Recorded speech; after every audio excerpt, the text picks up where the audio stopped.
This is Commissioner Bruce Mattare in Kootenai County.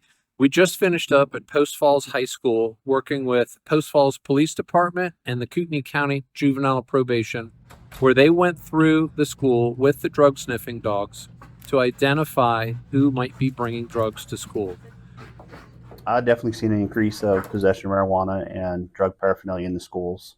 Some of that has to do with the schools having smoke detectors that can detect the vape from a lot of those vapes that have the THC oil in there.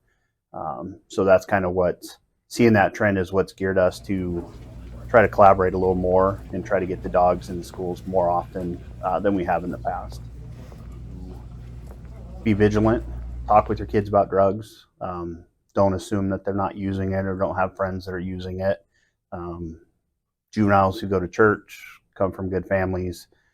I mean, there's no set of kids that are using and not using. And unfortunately, with the social media and readily available drugs are in our community and closeness to Washington, where marijuana is now legalized for 21 and over, has definitely increased that. So we're definitely seeing more of those items in our community. There is a huge increase in fentanyl use, more so in adults, but we do have it with juveniles.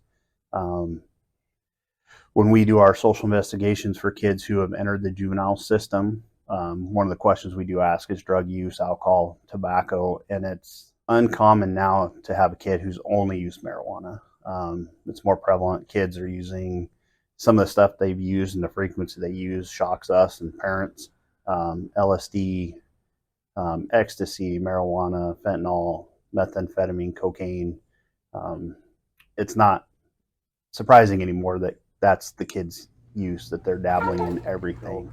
Kind of goes back to that marijuana being a gateway drug. It's always been inferred that way, but it seems to be more prevalent now with as prevalent as marijuana is, not to jump to those other drugs. And, with social media, again, Snapchat, having access to that, and it's like having DoorDash or Uber Eats. You can just order your drugs up and have it delivered to your house. So Parents need to understand that school is not the same today as it was when you went to high school, and that we have to make every effort we can to keep drugs out of our schools.